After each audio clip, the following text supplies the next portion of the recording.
Ladies and gentlemen, yes, this is your favorite show, Sports Unfolded, with your favorite hosts, Eric and Ron.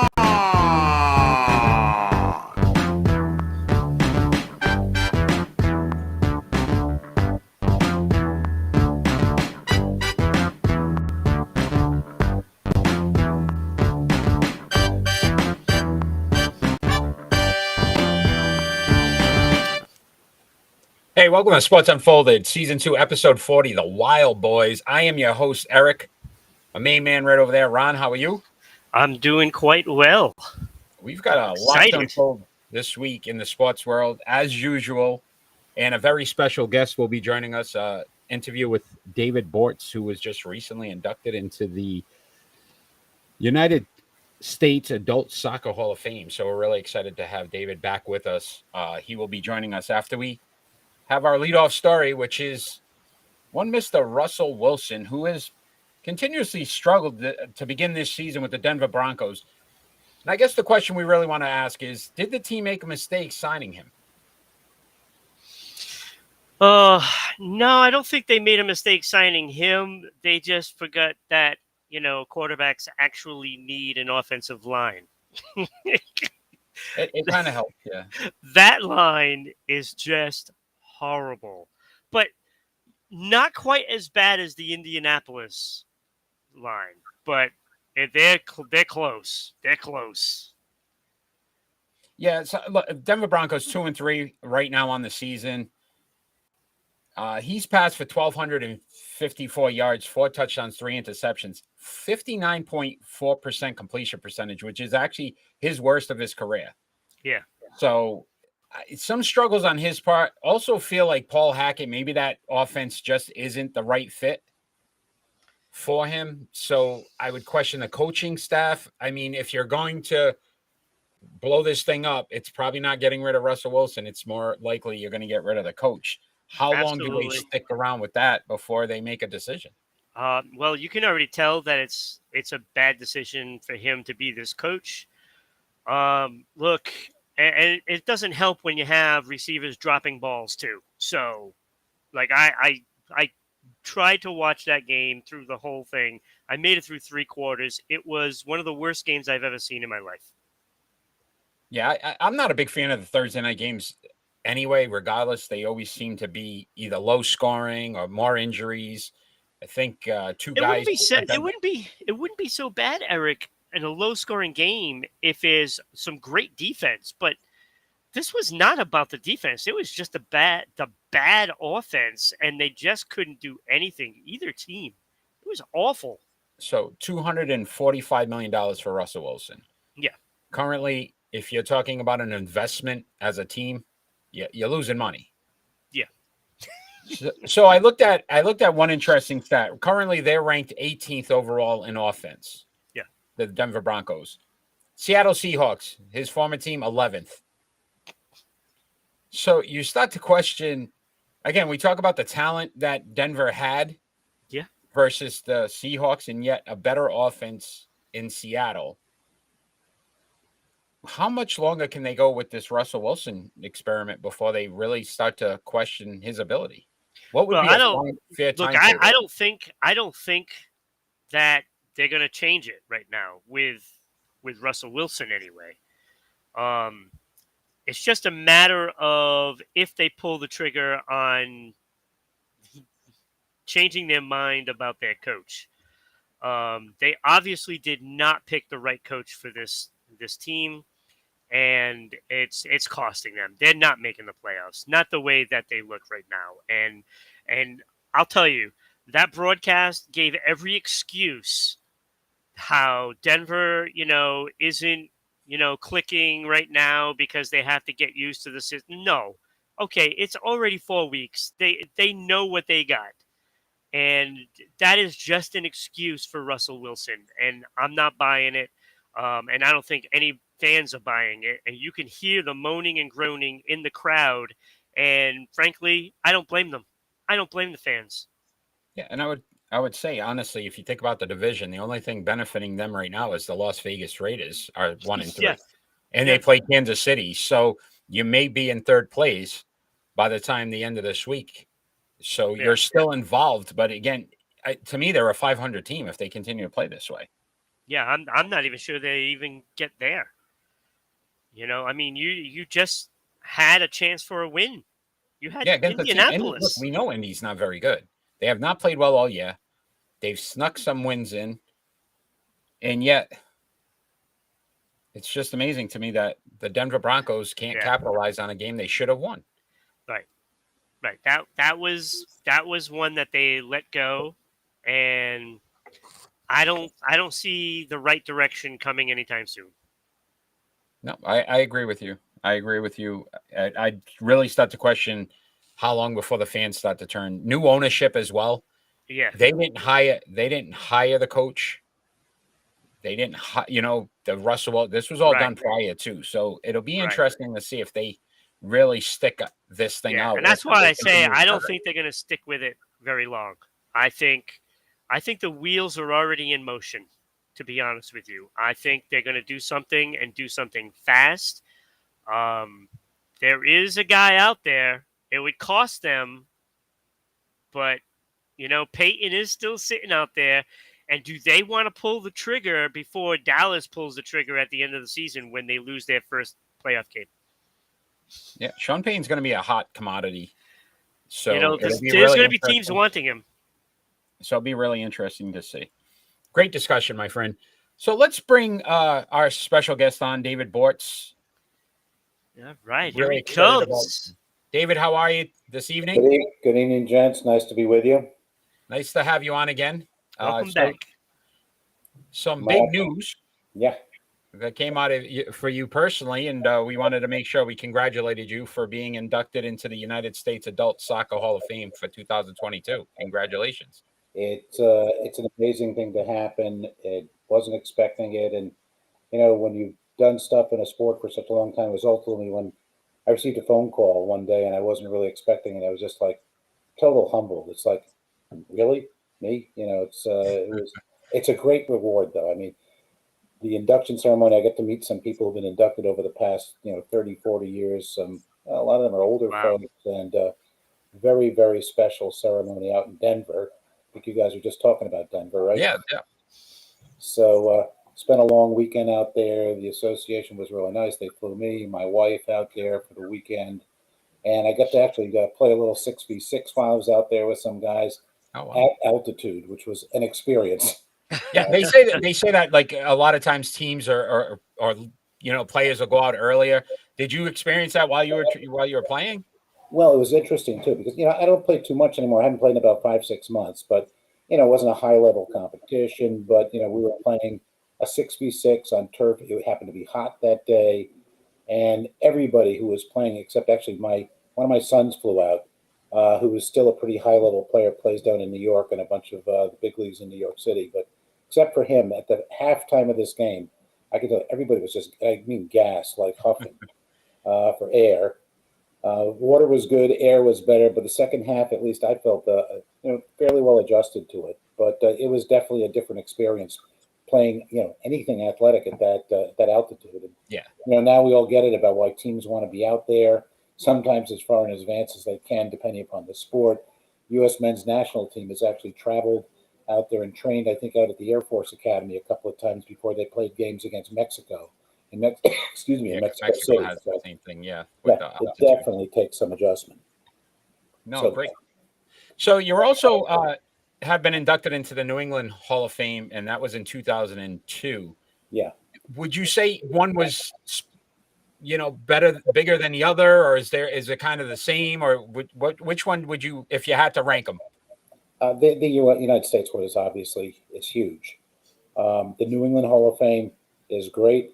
Actually, I'll do a little advertising. The New England Soccer Hall of Fame is having its annual dinner, first time in 3 years since COVID, on November 6th at Riviera Restaurant, East Providence.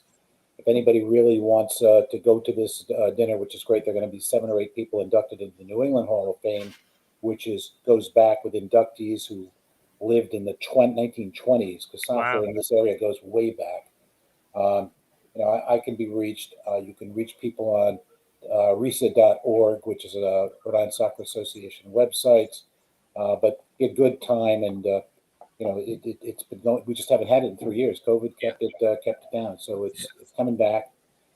And as we move on today, I'll tell you some interesting stuff about the Hall of Fame, Rhode Island soccer, and then lastly, what's happening over at the Tidewater Project.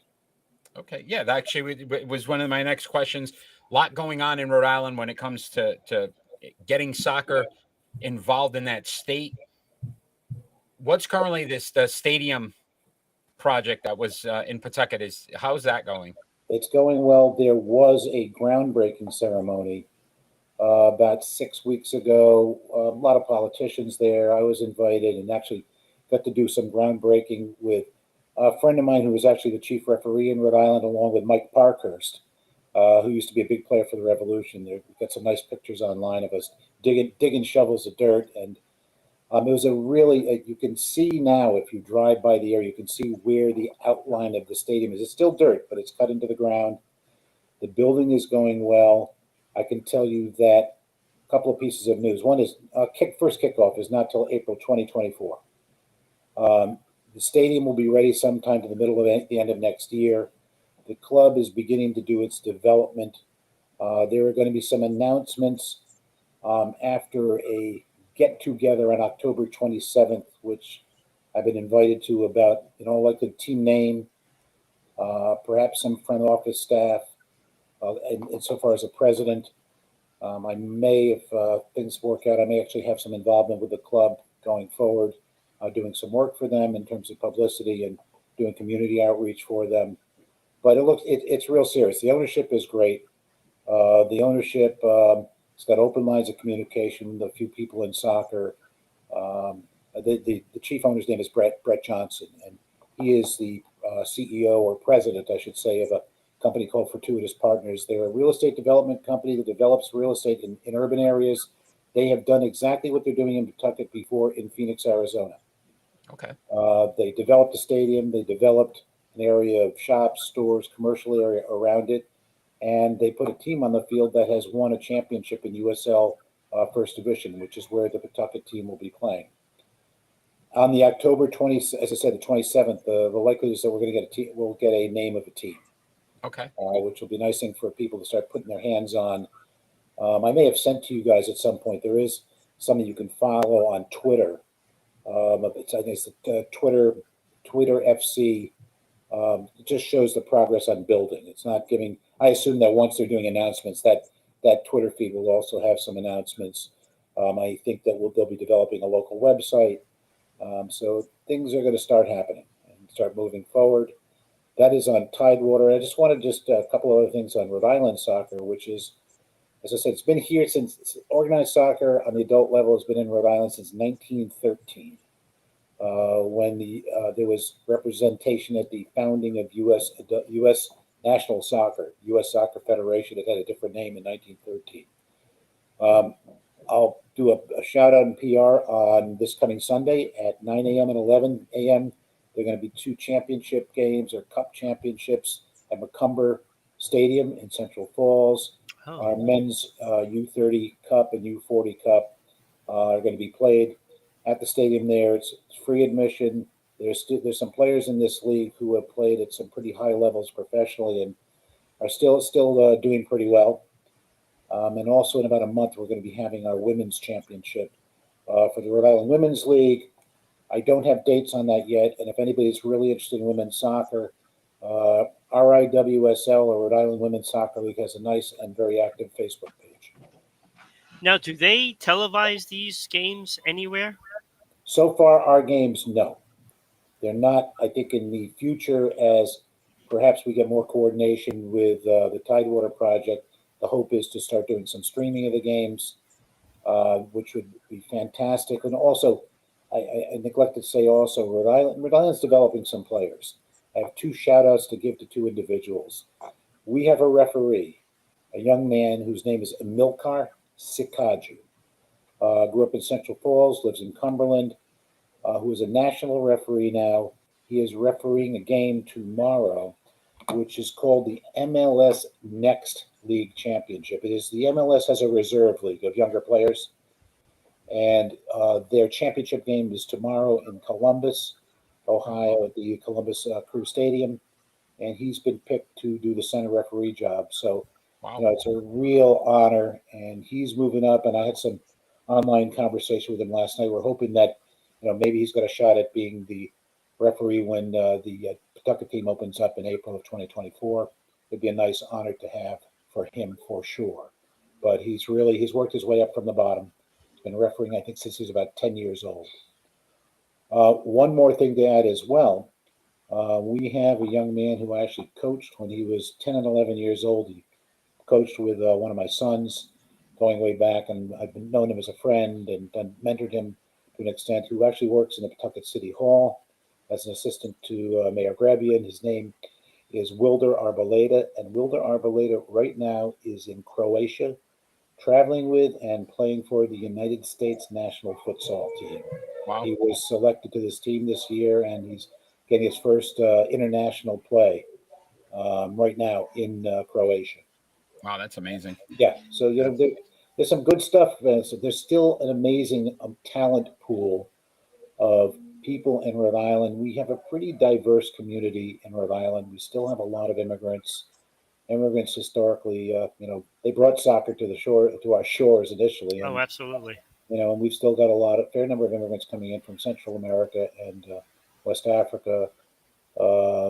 We have one player right now playing in leagues in Rhode Island who's from Liberia, who, with some hope, he's getting on his mid-20s now, may have a shot at playing next year with a new team, whose name is Isaac Adai, who is just, it was kind of like he's like a hero or a legend in your local Sunday league, soccer, kind of like, I'm sure there is. That's how it starts. Yeah, no, he's literally a legend in local leagues. And I went out and watched his team play a couple of weeks ago, and he still got it at the age of 26, where it'd be worth paying the price of admission. Let's put it that way. So, David, these Rhode Island championships, Yes.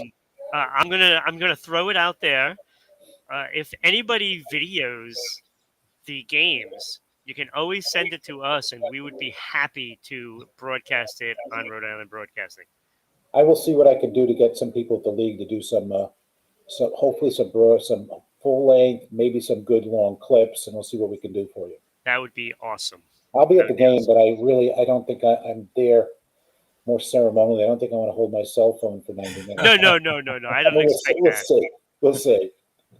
So I did want to ask you about the pro teams. I know you said they're kind of working towards getting a name and everything else. Is this just going to be a men's league, or is there women's involved as well? What are we looking at when it comes to the? Initially, this is men's.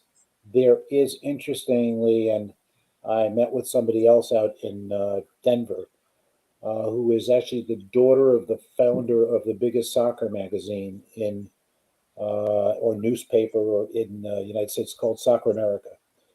And she is actually involved in promoting what they would call almost like a second division women's league. There is a national women's league, which is, I'd say, our Division I, but they're promoting a second division women's league, and they are interested in our area as a place to put a team. And I think once, Tidewater steps over the line, there's a team name, there's a president, there's beginning to be some staffing. It's my hope that they will get some connection either with this women's league or another and do some promotion of women's soccer, because this stadium, it's not going to be used, 7 days a week for pro soccer. They're planning on other uses anyway, but women's soccer there would be great. They're likely to be state championships in soccer, football, and other sports being played in the stadium. There will probably be some concerts in the stadium.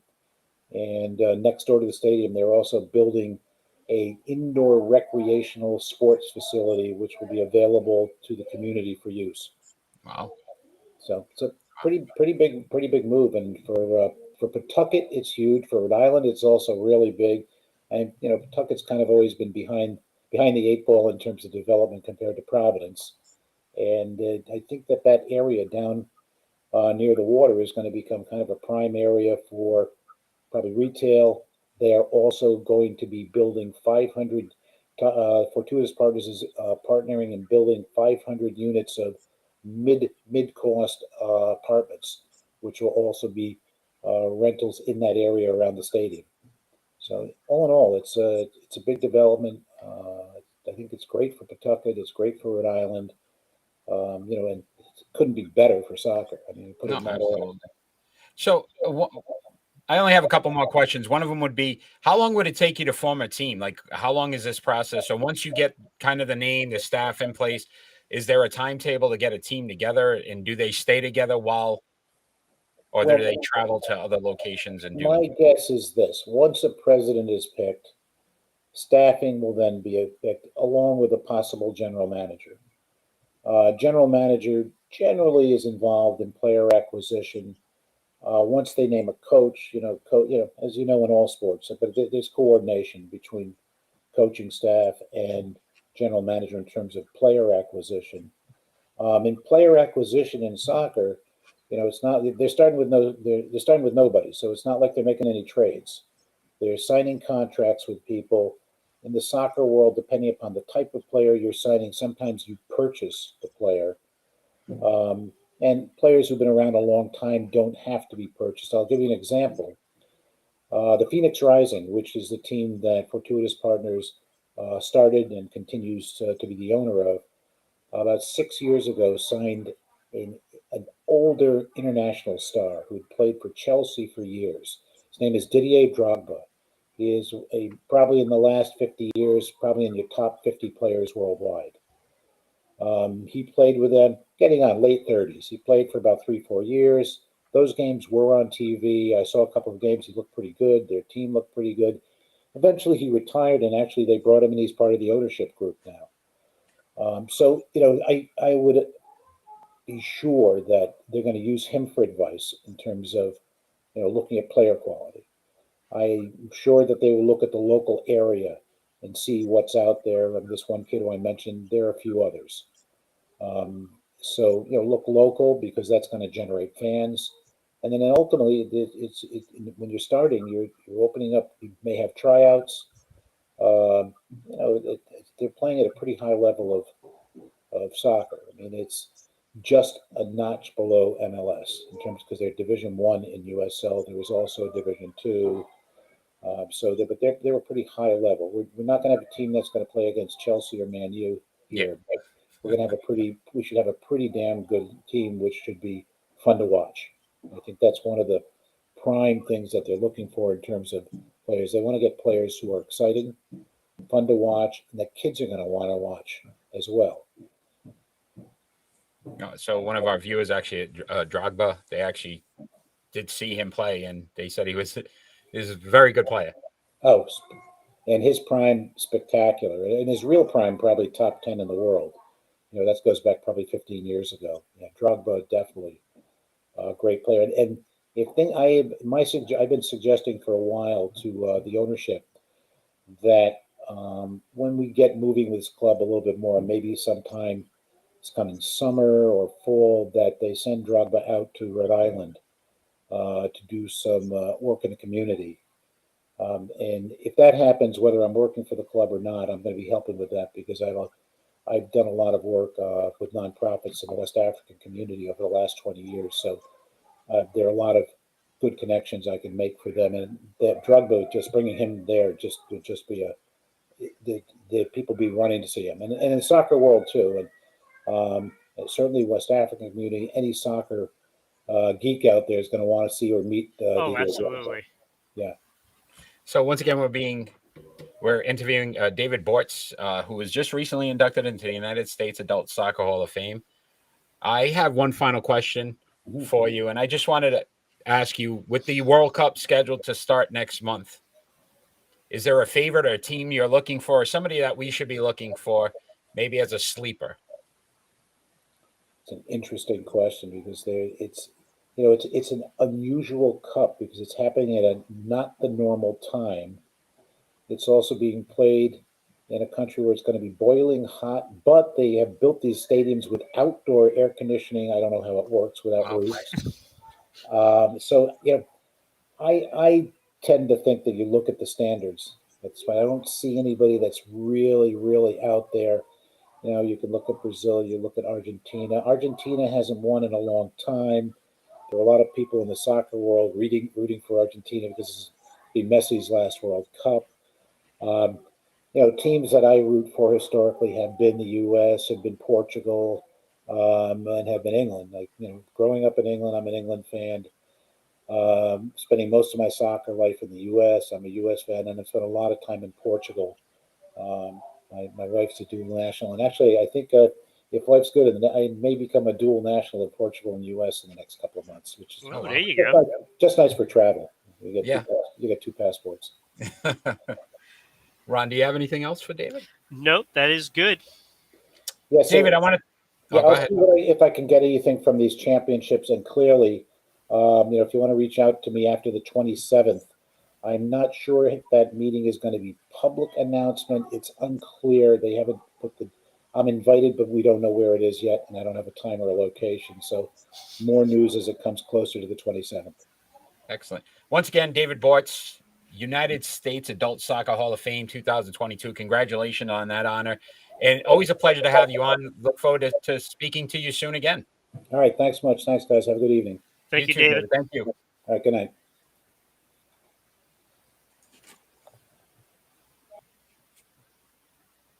That was David fantastic. Bortz, he is just so much soccer knowledge. It's amazing and privilege that we get to have him on our show. So, Eric, we officially have had a Hall of Famer on our show. How cool is that, huh? It is pretty cool, actually. Yeah. So, again, we're looking forward to seeing what happens in Rhode Island with the stadium and then the team announcement. I'm sure we'll have David back on at some point just to kind of discuss what's happening.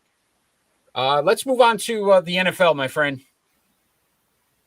And we're going to break down the New England Patriots versus the Detroit Lions game this weekend. Your initial thoughts on where this game's going? I'm scared, to be honest with you. So both 1-3, right? Both teams 1-3. Yeah. You're talking about the number one offense in the league coming in, but also the dead last 30-second defense as well. So as many points as they score and yards they put up, they give up just as many when it comes to the Detroit Lions. Yeah, but who's going to be the quarterback for the New England Patriots? That is the question. That is an amazing question. So Mac Jones is listed as doubtful with today's injury report. Yep. Bailey Zappi will ultimately probably be the starter as Brian Hoyer was placed on the IR, so he's out for several weeks. Or Garrett Gilbert, who they just signed. Oh, my gosh. It has to be Zappi. It has to be. I just can't get used to saying the word Zappi as a quarterback for us. I don't. It just seems very odd to me. The whole season is already odd. It's already over. Detroit's going to come in and win this game probably. Yeah. So both these teams 1-3. Who needs it more, realistically? Oh, the Patriots. The Patriots. Detroit knows that they're not going to go to the playoffs this year. Yeah, you never know. No, they're not going to go to the I don't think New England expects to go. You think New England is expecting to go to the playoffs this year? I think New England, well, the fan base of New England expected the Patriots to go to the playoffs. I'm not so sure Bill Belichick thought so. Yeah, so I would question, no Mac. Who knows for how many more weeks? Yeah. Bailey Zappi, if they're going to play the same game they played against Green Bay, where they didn't allow the kid to make some decisions, throw the ball, they should have a great opportunity to run the ball this week. I think 166 yards per game the Detroit Lions are giving up. So you better use that two-headed monster, Harris and Stevenson, and just make sure that you run the ball effectively first and foremost, because there's really no excuse not to. No. Yeah, so Lawrence Guy, Jalen Mills did not practice, so they're probably not going to be playing this week. Jonnu Smith, Jacoby Myers, Mac Jones, Kyle Duggar, all limited practice. And when I say limited practice for Mac Jones, everything I've seen is he's just standing there throwing passes, not actually moving. I did see him jog a little bit, so that's a good sign. Maybe he's going to heal up quicker than we expect. But we're going to predict this game at the end of the show. You're going, I'm just going to assume, a must-win for the New England Patriots, though. Oh, absolutely. If they fall to 1-4 in this division, it's a must-win for both teams. Whoever loses is pretty much out of it. yeah, I feel like Detroit has a better shot in their division than New England. Oh, yeah. Although now Miami, no quarterback there, that situation, that could be interesting. Yeah, I don't But feel the sorry Jets, for them. the Jets 2-2. Right now, the New York Jets have a better record than the New England Patriots. Yes, I am aware of that. What universe are we in? All right, let's talk about some of the games of the week for Week 5 that you might be interested in, or some of our fans should definitely be interested in. Well, my first game that I circle is that Las Vegas, Kansas City. I have that one. Unfortunately for Las Vegas, they are on the road, and they are probably not going to win this game, but they desperately need this game. If they lose, it's over. Oh, they're, what, 3 games back at that point? Because they'd be The 1-4, and that's Kansas it. City will be Lights out. 4-1. Very interesting game, and so many backstories when it comes to Josh McDaniels in that situation. So I would really start to question it. Like I said, I don't think I'm very far off in what was being done here in New England as far as Josh McDaniels. I think Bill Belichick had more control than what we think. And again, that's why he's calling the plays now. They plucked a lot of talent from New England, a lot of coaching. Yes, they did. Front office, and it doesn't work. It hasn't worked anywhere they've gone. Nope. I have the Bengals and the Ravens, both 2-2. I do as well. About who's going to take that division. These are the two teams, honestly. This is it. So you start off. We thought Cincinnati looked very bad early, and now they seem to, put it back together and are able to win some games. I'd be interested to see. And then Baltimore, starting to question Harbaugh and his decision making. Could this, and I'm just throwing it out there, could he be one of those coaches on the hot seat after all this time in Baltimore? You start to question his ability. Yeah, well, I don't think they have to really worry about Harbaugh right now. Look, I think he's still in the top end of coaches, but you have a team that should be 4-0, and they're not. So, but again, you're looking at across the other end of the field. Cincinnati should be at least 3-1, and they're not. So this is a big game for both to dictate who is going to take control of that division. And as you remember last year, nobody did it all season long. It seemed like whoever we thought was about to take control of that division didn't, and they failed. And this is the one that Baltimore is at home for, so you would think that Baltimore has the advantage here. I'm not so sure they do. So this is a coin flip, in my opinion, and the winner takes control for this week, and then next week we see. We'll see what happens. Yeah, Manny jumped in, and I also had Cowboys Rams. Yes, Cowboys look 3-1 right now, and you talk about another backup quarterback that Dak probably not back still at this point. The Rams just have not looked like the Rams. No. And we talk about Dallas's defense. Micah Parsons, oh my God, has just turned into. Is he not fantastic? He's amazing. He reminds me a lot of Lawrence Taylor, and I'm not comparing him as the Lawrence Taylor, but just a disruptive guy that you have to game plan for now. You have to, because they put him in so many different. I think he's the best positions. defensive player in the league right now already, which is amazing. So if they get that pressure, the Rams. Think about it. The Rams could be 2-3 after this week. Dallas 4-1. I can't even imagine it. Wouldn't expect that. Eagles, Cardinals, I agree. I had that on my list as well. Yes, I did too. And for a couple different, are the Eagles for real? Right, and this is their biggest test because, I mean, Could let's be. face it, the other teams have been good, but they're just good. They're not, teams that are expected to make the playoffs. Like Arizona is expected to be there in the end, and if Arizona loses, they're in trouble. Yeah.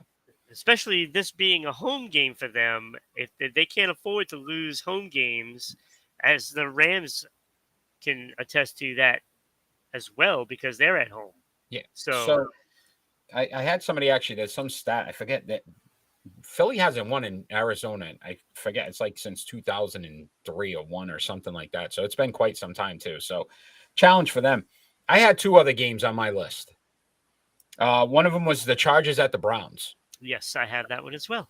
Both 2-2. You think about the AFC and playoff positioning. Both of these teams are expected to be in the playoffs. Yes. The loser of this obviously puts themselves in a bigger hole. Mm-hmm. And are the Chargers finally going to be for real? They seem like a team that one week you're going, okay, this is the team we expect them to be. And then there's another week where they don't. And the Browns have played very close games. So, I mean, I'm torn on this one. Yeah, I mean, look, I give the advantage to, this isn't in predictions, right? So I give the advantage to the Chargers. I think they're just a better all-around team, mainly because obviously the quarterback position is just better. Not taking anything away from Jacoby Brissett. Look, he's played fantastic for the Cleveland Browns. Maybe he'll even steal the job away from Deshaun Watson. Who knows? I highly doubt that. I highly doubt it too. But but if a guy keeps winning, say he wins the next couple of games, how do you address that? You know what I'm saying? It'll be a very weird situation because again, Deshaun Watson hasn't really played football in 2 years. Right. So to me, it's you're putting a guy in there that hasn't had any NFL experience for the last 2 years. I mean, it's a different mindset. Yeah. I don't know, but again, with all the money they're paying him, he's bound to play. Yeah. So my last game I had on here, and I can't believe I'm going to actually say it: New York Giants at the Green Bay Packers. Yeah, I was debating whether or not I was going to add that one. I chose not to because I really think that the Giants are pretenders in all of this. I get that they're 3-1. This game 3-1. They're both 3-1. Yeah. They'd be ahead of the Green Bay Packers with a win. I know. And Green Bay just cannot score. I just don't think Green Bay will lose to the Giants. They're not going to lose. In fact, I think this is a runaway. I think it's a runaway. They almost lost to New England. Yes, I know they did. Can't wait for this Sunday and Monday. It is time for our triple play. Triple play. And I am first this week, so I will go first. But we are going to decide who we're going to start, bench, and cut from these 3 top leading rushers in the NFL today, and that's Saquon Barkley, Nick Chubb, and Miles Sanders. I was questioning my thought process on this at first, and then I looked at it from 2 aspects. I'm starting Nick Chubb. 989 carries so far in his career, 5,275 yards, 5.3 yards per carry. It's phenomenal. 41 touchdowns.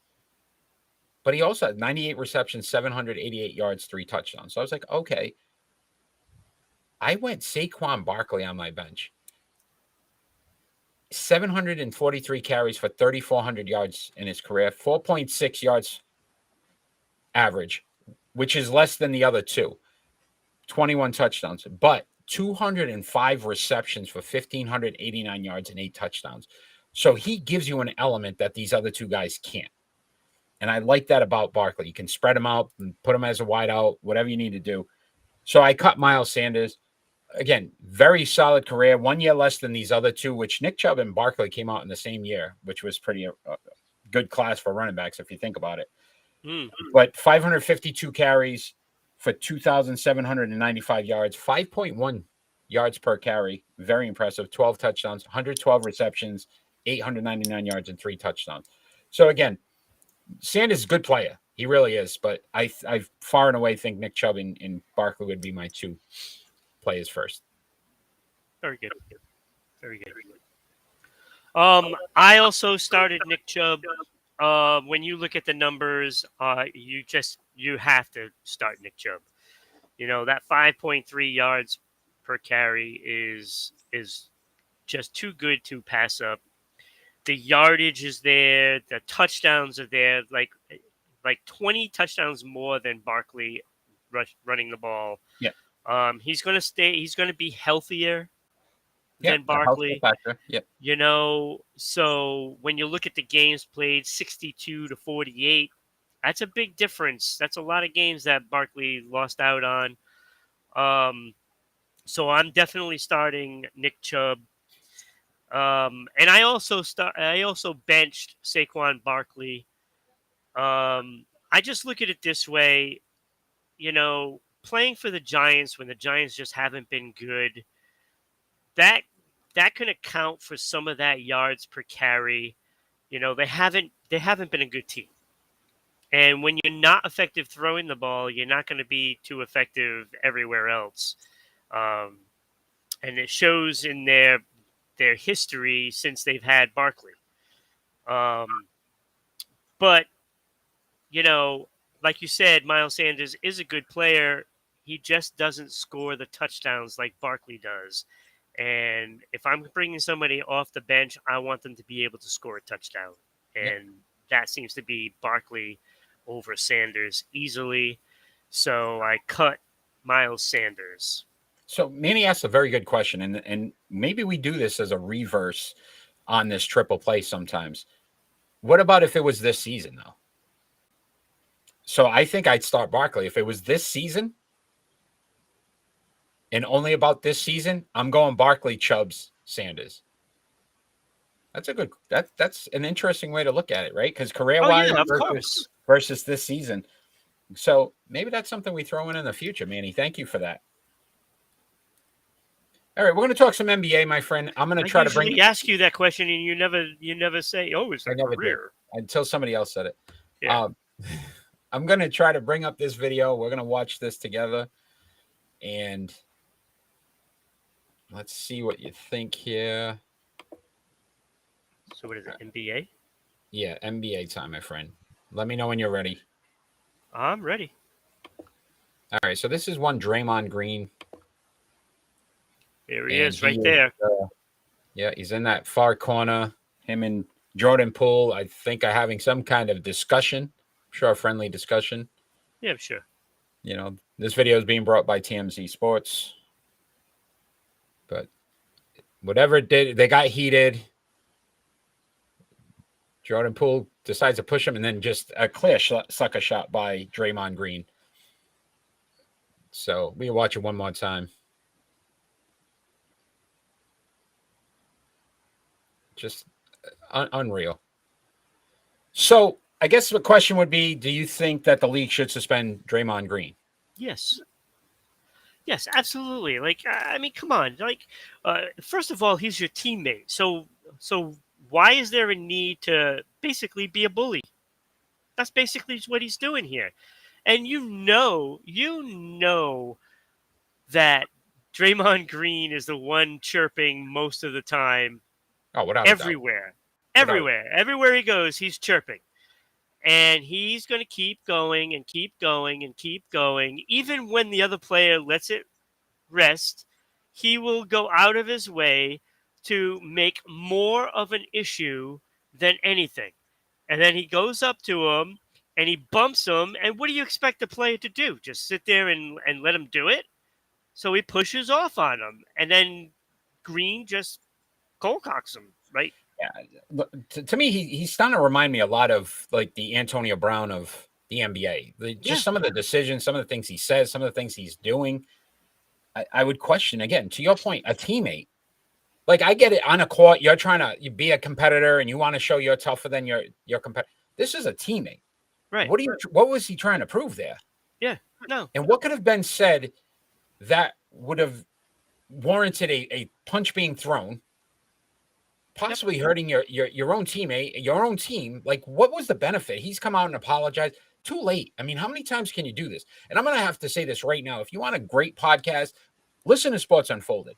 This sucks. Okay? I don't like his podcast. I don't like him as a player or a person.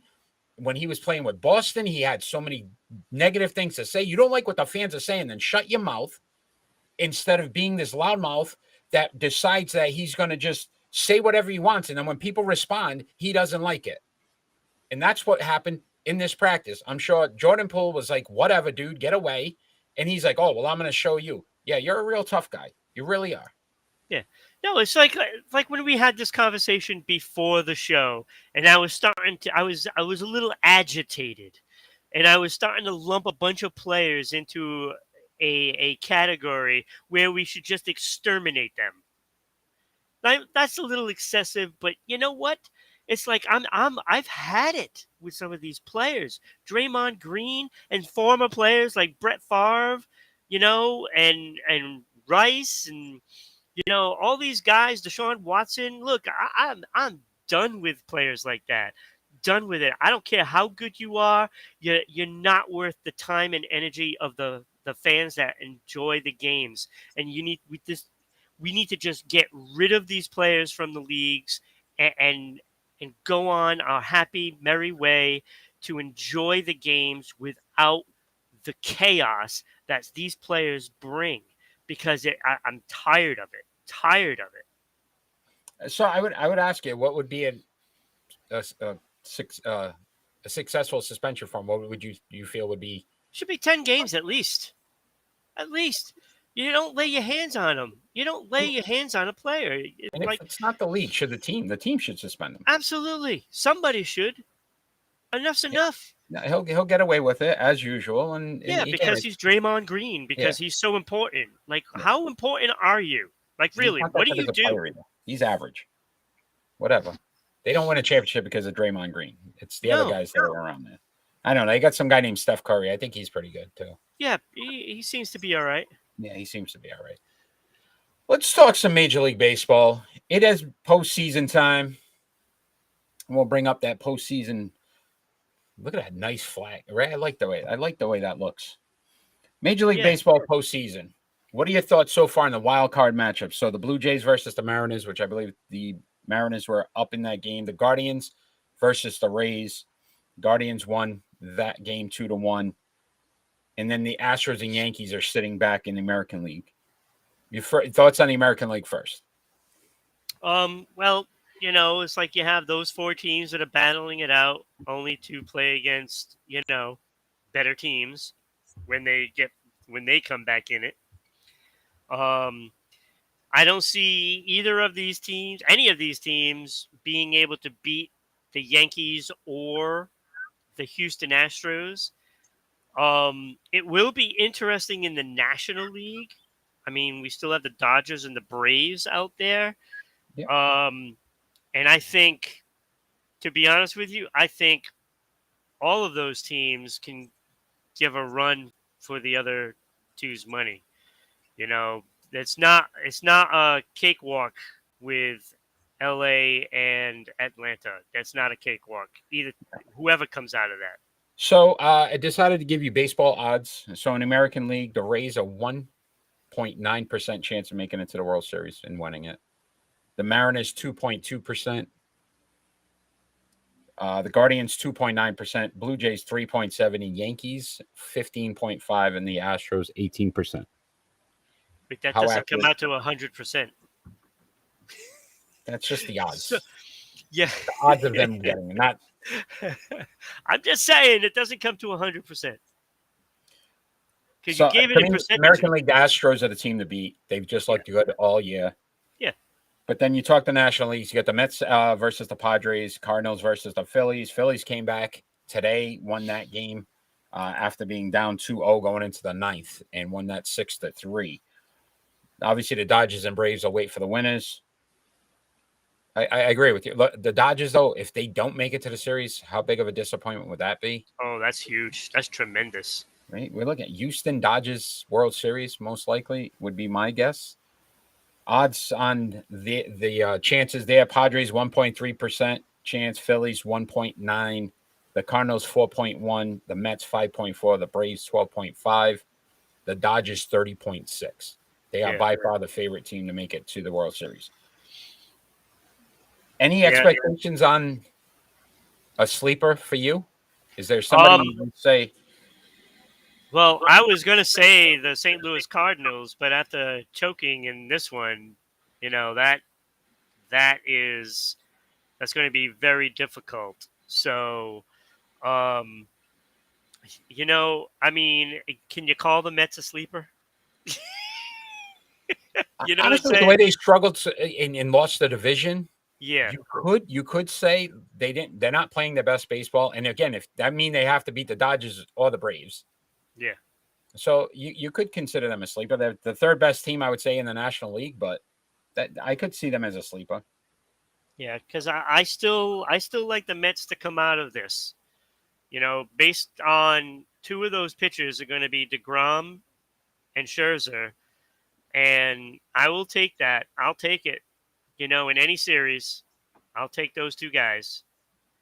And hey, if they don't make it, they don't make it. But it isn't going to be because of the lack of trying, because there's just other teams that are really, really good too. So no, it's going to be a fun one.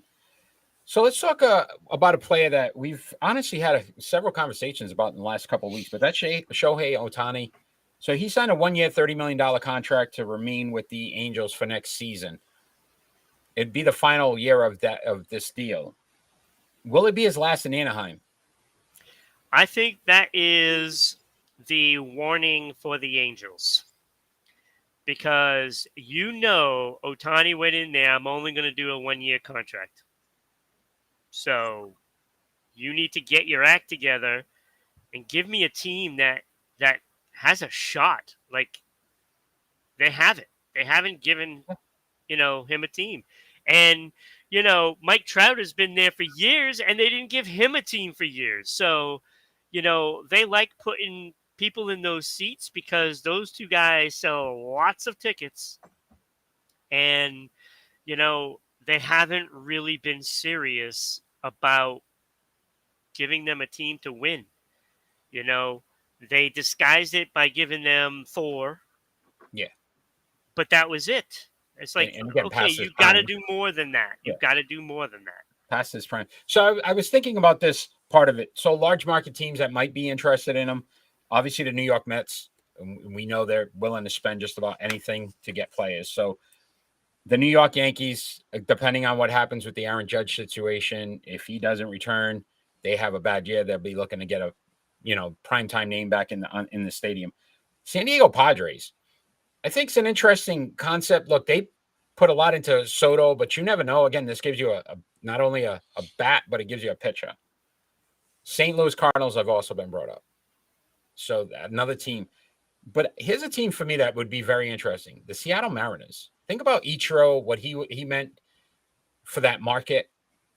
I think Ohtani in Seattle would be a very big market. They're a good team, young team. Rodriguez there, so they already got a star player as well. I would like to see the Seattle Mariners get involved in this. When you think about it, almost any market would roll the dice and do this. It's just financing. Who's going to have the supporting cast around him that he will sign with you? That is the question. So he's gotta want to be there. And look, the first thing that's going to help in any situation to sign Ohtani is there other Japanese or Korean or any kind of player from an Asian country that is going to be there, and I think that team has the ultimate advantage, because if he's looking at the roster and he says, hey, there's a player or two there that, has some Asian players, and at least we'll have something in common, and there could be some dialect there because, it might be close or whatever, it's, to me, that is going to help a market more than, just throwing out the number. Because he's going to be rich no matter what. He's going to get $30 million a year at least, no matter what, from who. So, I mean, whether it's Detroit, Boston, New York, LA, St. Louis, whoever, if it would help if you have other Asian players, because that will make Ohtani look and consider you more. So, again, we talked about Juan Soto, possibly $500 million deal. I think this would be much more than whatever happens if he goes to the free agent market. Right. Just based on the fact that you're getting a dual threat and a solid dual threat. It's not like he stinks as a pitcher and he's a very good hitter. So you're getting two basically players for the price of one. Yeah. Ron, it's face-off time. We're going to have some more Major League Baseball conversation here, and I'm sure this one is going to be right up your alley because I know how you feel. But do you consider Aaron Judge now the all-time single-season home run leader in baseball? I am first this week, so I get to decide which way I'm going, and I am going with he is not the all-time home runs leader. There is a man named Barry Bonds who has the all-time home runs leader for a single season. And I'm going to tell you why. And there's one reason why. Has Barry Bonds ever been suspended for steroid use? Yes or no? That's a question. Doesn't matter what my answer yes is. Or no. It's just a yes or no answer. Was he ever suspended for steroids? Yes or no? Yes or no? Yes or no? It doesn't matter, Eric. Yes or no? Was he ever suspended for steroids? Was Mark McGwire? Yes. He was? So was Sammy Sosa, yes. Both of them were found to have taken performance-enhancing drugs. Yeah, but were they suspended for it? They weren't suspended, but they actually had the allegations come out and then admitted to it. Yeah. As Barry Bonds. He's not going to admit to anything because he's not that low of a player. Suspended. So until somebody gives you proof that he has cheated, they had proof. They had proof. But, baseball didn't want the proof. All-time home runs leader, Barry Bonds. No, he's not. Done deal. He's Done not. Deal. He cheated. He cheated. And everybody knows it. You even know it.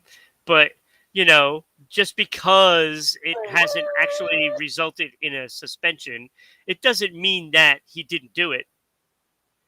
It doesn't mean that he didn't do it. And you know as well as I do that he did. Okay. Did Tom Brady deflate footballs? I don't know. Because now the reports came out after. There was never proof, right?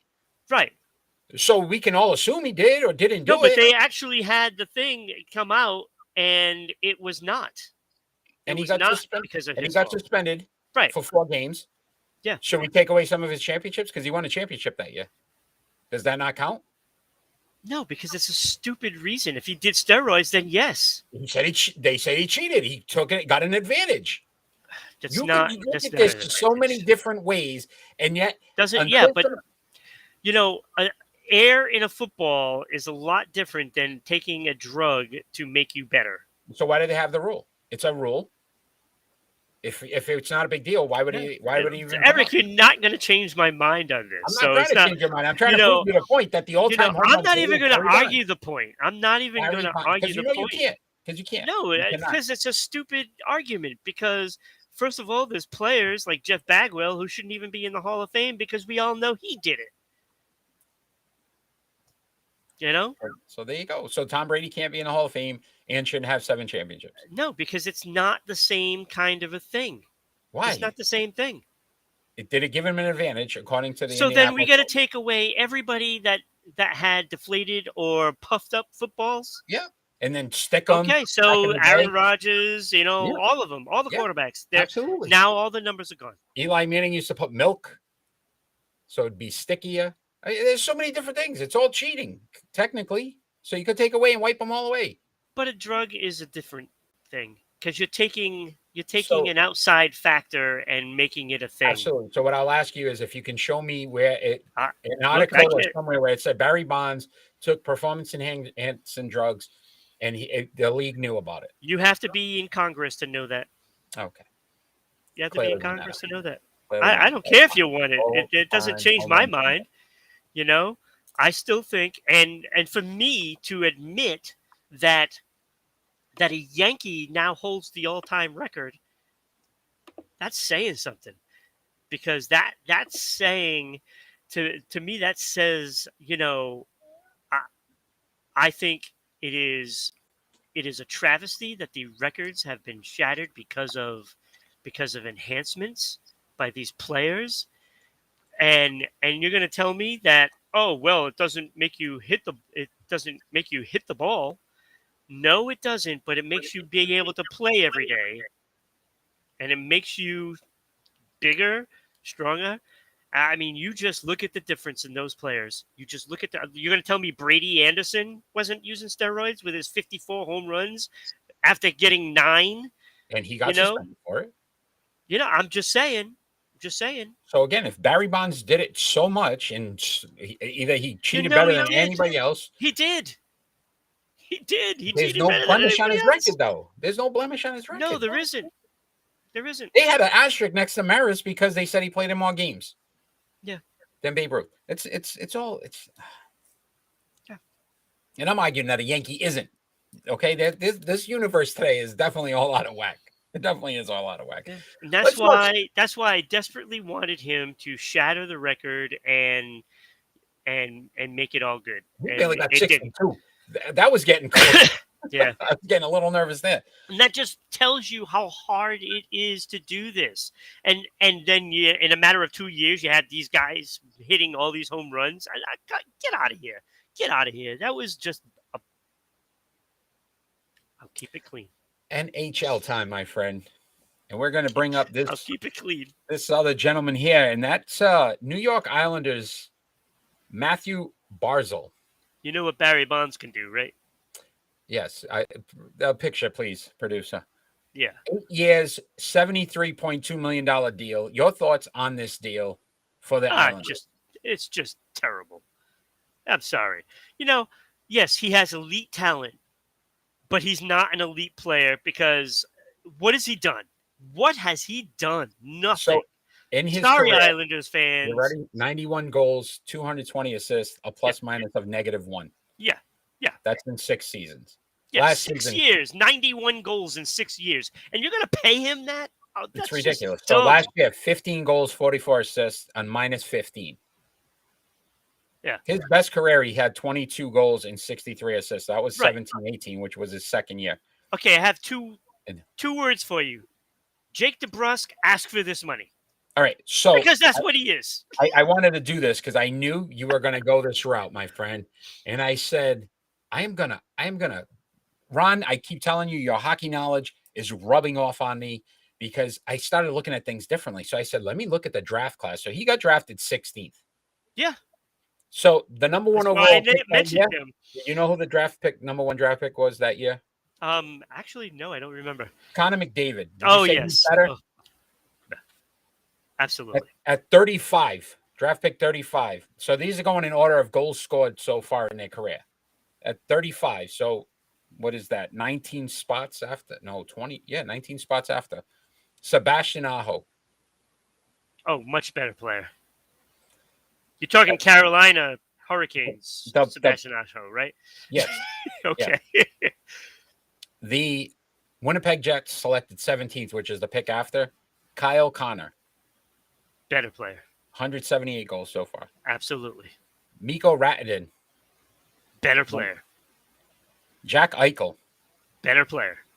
Matthew Marner. Oh, Mitchell Marner. I'm sorry. Mitch Marner. Yeah, I was like, wait, who?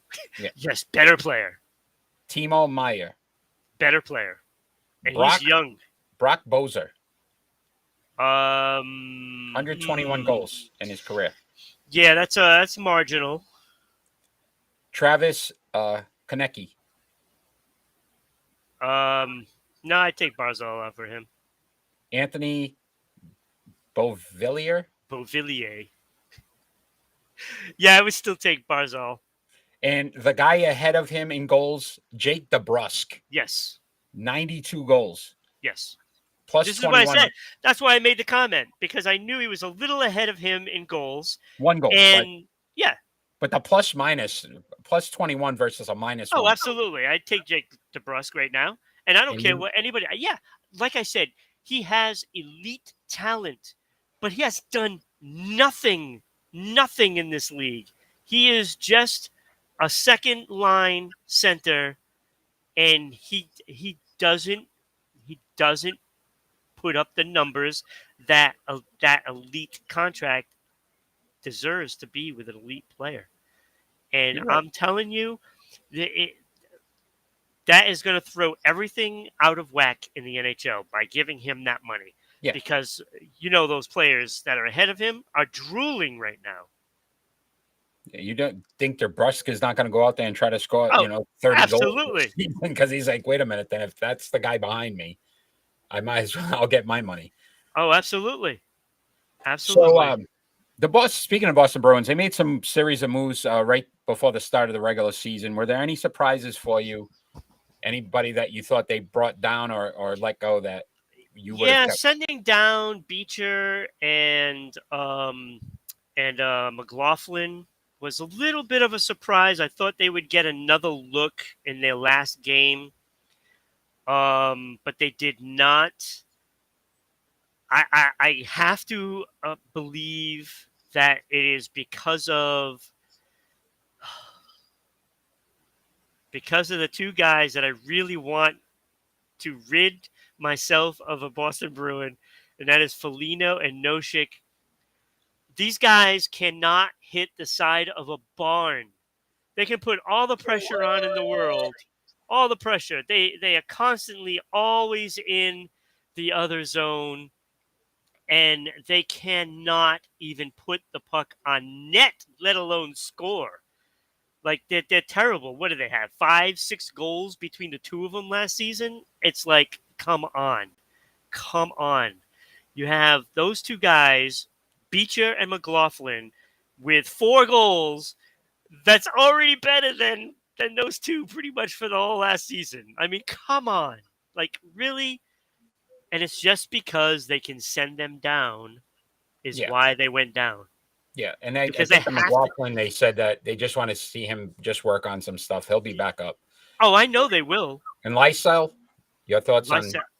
Look, he looks good, but he's got some work to do. But he will be up this season as well. So you're looking at those 3 guys can really come up, but something's got to give with the roster. They have to. They have to find homes for Nosek and Foligno because you can't just send them down. This is they got to find a home for them.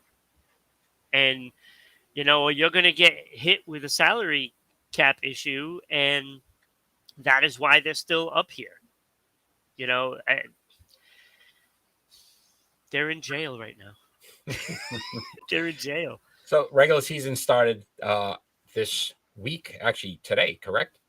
I believe it's either today or tomorrow. Yeah, it started today because somebody got Europe. their first win. The Predators got their first win. They said they were the first team to get a win in the regular season so far. So NHL rankings will be out next week. Can't wait for those. First of the year. Yep. Chakra, thanks for joining us. So excited about that. And our NBA preview special will be on in the next couple of weeks, and we'll be joined by Kenny for that one as well. So looking forward to that. Absolutely. It's pick and roll time. And this is a good one. 1982, so 40 years ago, episode 40, these players were complete game leaders in the Major League Baseballs, which you don't see anymore. Like these guys, like 20 plus complete games, like they don't do that anymore in Major League Baseball. So that was pretty surprising. But Dave Stieb, Steve Carlton, Fernando Valenzuela, Jack Morris, and Joe Niekro. We're going to rank them from 5 to 1. So I am first. I will start us off. I went at number 5, Dave Stieb. So nice career, 176, 137, 3.44 ERA, 1,669 strikeouts. Also had 3 saves in his career, 2,895.1 innings pitched, 7 All-Stars, 1 ERA title. Unfortunately, no championships, so I kind of gave him a knock. I did a Ron on that one is what I call those. But at number 4, I went Joe Niekro. 221 and 204. So almost a 500 pitcher. 3.59 ERA, which is worse than Steve. 1,747 Ks, which wasn't much more. 16 saves in his career. Pitched 3,584.1 innings. Only one All-Star, but he did win a championship, so I put him ahead of Steve because of that. 3 through 2 was pretty interesting. 3 to me was pretty surefire as well, though. Jack Morris, 254 and 186, 3.90 ERA, which was worst of anyone on this list. 2,478 strikeouts, 3,824 innings pitched, 5 All-Stars, but 3 championships. So that kind of held some ground. But the guys at 2 and 1, very decorated. At number 2, I went Fernando Valenzuela. 173 and 153. So you look at the record, right? 3.54 ERA, 2,074 strikeouts, 2 saves in his career, 2,930 innings pitched. But 1 Cy Young. He won Rookie of the Year. He was a 6-time All-Star, 2-time Silver Slugger. He won a Gold Glove, Major League Baseball Player of the Year, and he won a championship. So very decorated. But Steve Carlton, ridiculous numbers. 329 and 244 for his career, 3.22 ERA, 4,136 strikeouts, 2 saves in his career. Also pitched in 5,217 innings, 4-time Cy Young, 1-time Triple Crown, 10-time All-Star, 1-time Gold Glove, 1-time ERA title, and he won 2 championships. Has to be number 1 on this list. Not bad. You were so close. Let's see. I just think you blew it at the bottom. With Steve and Necro? Yes. I went Joe Necro last. That record was too close to 500 for me to put him above Steve. And his ERA wasn't as good as Steve's as well. And frankly, you know, the All-Star and a World Series championship. Yes, he got that World Series championship, but it really wasn't him that won the championship. So I had to give Dave Steve the nod ahead of him, who had a much better career record, better ERA, you know, and of course he had some decorations as well, but they were clearly 5 and 4. Jack Morris clearly was number 3. You know, that ERA was a little up there in that day and age, in, you know, like the 80s. And there was a lot of balls flying around. Some great hitters in that time between Eddie Murray, Jim Rice, you know, George Brett, the whole bit, Paul Molitor. There was a lot of great hitters. So Jack Morris, I easily went number 3. 3 World Series. The guy just knows how to win. He knows what it takes. Number 2, of course, Fernando Valenzuela. You said the numbers. I mean, he was a great pitcher. He could have had better numbers if his career was longer.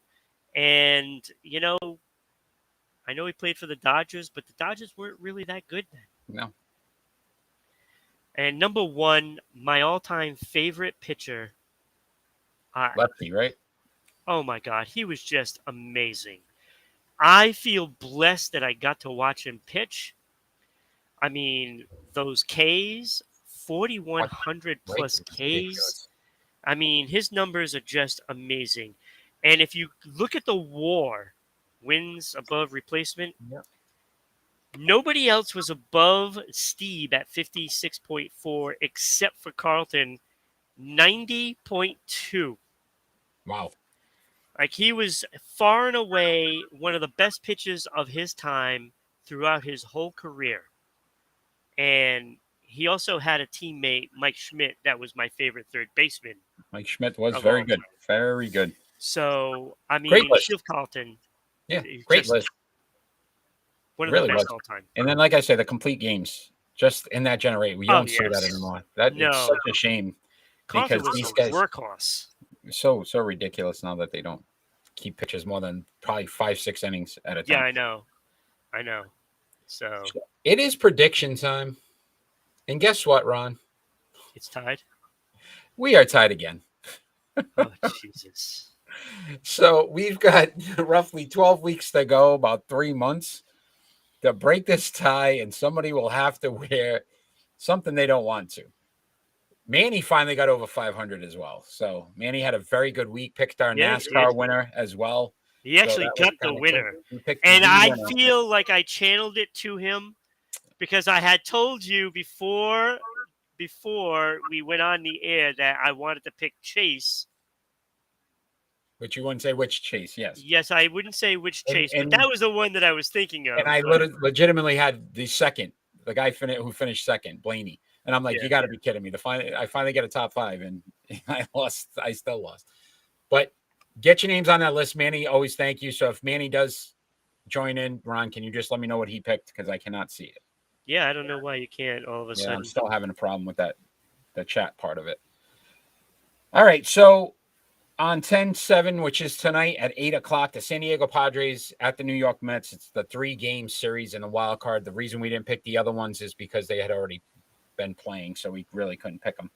This is the only one that's the late game. I went to New York Mets. I like that pitching staff. To your point, 3-game series. You got 2 of the best pitchers. Even if one of them loses, you got the other guy for game 3.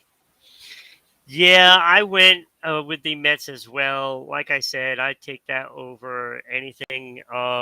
As long as they're in this, I'm probably going to pick them because that is the team that I said that would win it all. So, yeah. All right. No pick from Manny? Manny just picked the Mets. All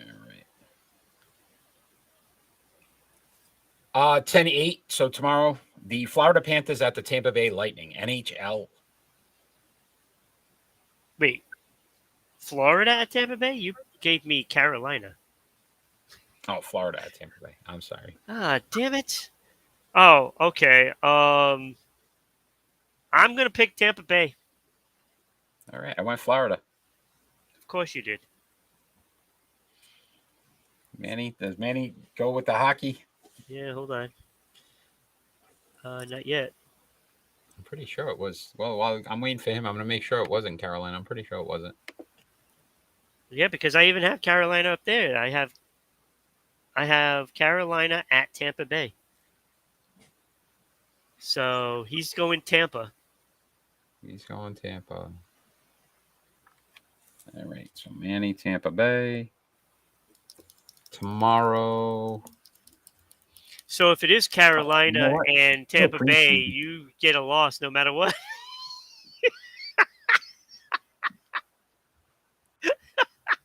It's still a preseason game. It's, Florida at Tampa. Okay. So the season actually, that's weird. Why do they do things like that?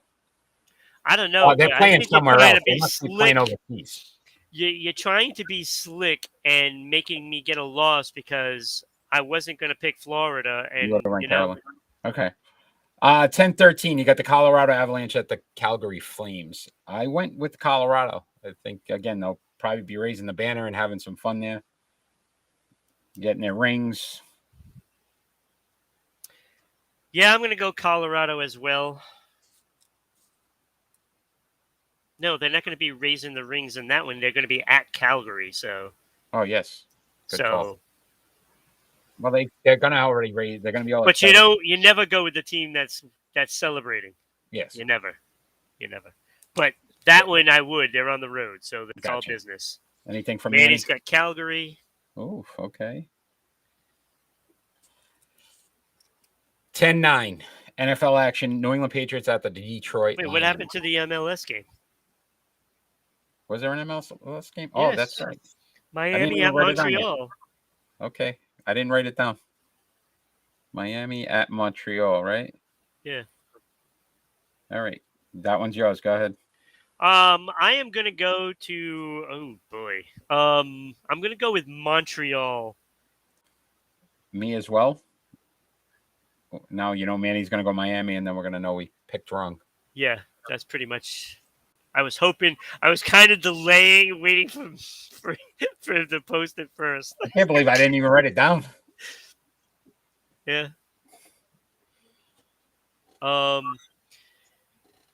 So when he predicts, he's probably looking up numbers right now. Miami So at yeah, Montreal. he went with Okay. Miami. Of course he did. We're in I want trouble. to switch. I want to switch. All right. So NFL action, you've got the New England Patriots at the Detroit Lions. That's on 10-9 this Sunday. I really didn't know which way to go, but I don't have faith in Zappy. So I went Detroit Lions. I just feel like they're going to be able to put up more points. Oh, wait. Manny said no, Montreal. Okay. So he went with Montreal for the MLS game. And you went with Detroit? Yes. Bailey. I'm gonna go with Detroit as well. There's no way you could win any of Like them. I said it earlier in the show, so I have to go because then I'd be talking through my butt if I didn't. So 10-9, Philadelphia Eagles at the Arizona Cardinals. Oh, Manny, if you give us a NFL pick. Not yet. He didn't. I am gonna go with Philadelphia. Ooh, okay. All right. I went Arizona. I think Arizona, it's on the road. I think Arizona has something to prove. Manny went with Detroit. All right. And Philly and at Arizona. Okay, Manny. Manny trying to stay over 500. I already know who Manny's going to pick. 10-9, Dallas Cowboys at the Los Angeles Rams. Is it my pick? Yes. I went Dallas. Dallas, that defense. I like that defense against the Rams. The Rams have not been able to stop the blitz. I'm going to go the Rams. They're going to be at home, and I think they just edge them out. But I'm going Rams. Okay. And Manny went with the Cowgirls. Cooper Rush. Went with the Cowgirls. That's who Manny went with. Okay. Literally, the Cowgirls. On Monday night, you got the Las Vegas Raiders at the Kansas City Chiefs. I'm going Kansas City. It's at Kansas City. There's no way Las Vegas goes in there and wins. I went Kansas City as well. Just waiting on Manny. Well, somebody's going to be in the lead. Yep, 3 different. And Manny went with the Chiefs. All right, Manny, always thank you for participating. I Over love it. 500. So, if you'd like to follow our show, follow us on the Rhode Island Broadcasting YouTube page. You can subscribe to that page. It is got all the content of Rhode Island Broadcasting. You can also subscribe to Sports Unfolded YouTube. Follow us on Facebook, Twitter at Sports Unfolded, MeWe at Sports Unfolded. So many different ways to watch, follow. Send us stars on Facebook. We are now eligible for stars on Facebook and bits on Twitch. We always have some great Twitch followers. Again, I can't see who's joined today. I know Chakra did. Chakra and Faceless. Faceless. Yeah, Manny has been great joining us as and well. And follow them, too, as well. The fans that are here all the time, follow them on Twitch and Facebook and YouTube. Yeah, absolutely. So normally how we end our show, Ron, we do our final thoughts. It doesn't necessarily have to be about anything sports related. It could be about anything going on in the world today. I am first this week, so I will start us off. And my final thoughts are actually about Antonio Brown. So just when I think he can't become a bigger clown, the Facebook or Twitter post that he put up recently with Giselle kind of having her arm draped around him as a shot at Tom Brady. And I just seem to think the one individual that was on his side the entire time with his stupidity in New England, then Tampa Bay with all his situations was Tom Brady. Tom Brady brought him into his home, allowed this man to continue to play football when most teams wouldn't even take a look at him. And this is how you come back and respond. Absolute joke. It's a joke that this guy still gets publicity, that people still follow this guy, that people are interested in anything he has to say going forward because the guy's a clown. He's a legit clown. I hope this makes its way to him somehow, some way, because I'd love to have him on the show so I could say it to his face. Because now it's the dog biting the hand that feeds you. Tom Brady has never said a bad word about him, regardless of the situation. When he walked off that field or ran off that field, however you want to call it, with his shirt off and saying peace to everybody, even at the press conference, Tom Brady didn't say anything about him. And your first thought when Tom Brady's going through a serious situation that's going to affect his family, his life, Gisele's life, you decide to take a shot because you think that's the right thing to do so you can get more publicity, put some clothes on in the swimming pool, get off social media, and shut your face. That's my final thought. I'm going to extend to even more. Might as well pile on while we're talking about these kind of players. Whether it's Antonio Brown, whether it's Draymond Green, whether it's any of these clowns that have graced sports in every sport. There's some in every sport. And we need to weed these people out of sports because it's too much already. I'm so sick of the drama these players bring in, and it does nothing but tarnish the game. Agreed. It tarnishes the game. And I just want to go one season in any sport without any of that. Like, can we just go one season? One. Like, can some idiot in the NFL not do something for one season? We have countless amount of players that have already been in trouble doing stupid things. Already. Whether it's current players or former players. It's all the same. We need to stop giving them the microphone. We need to stop. Enough already. Let's ban these people from the social media so that way we don't even have to deal with it anymore. Like, I'm tired of talking about players going to court. I'm tired about players with these assaults and the just poor sportsmanship that they show. You know, I'm just tired of it. I'm getting so sick of it. I don't even want to discuss them anymore. Agreed. Thank you. So, SEC TV, Public Access Channel 12, Southeast Connecticut. If you're watching us, check us out Friday nights.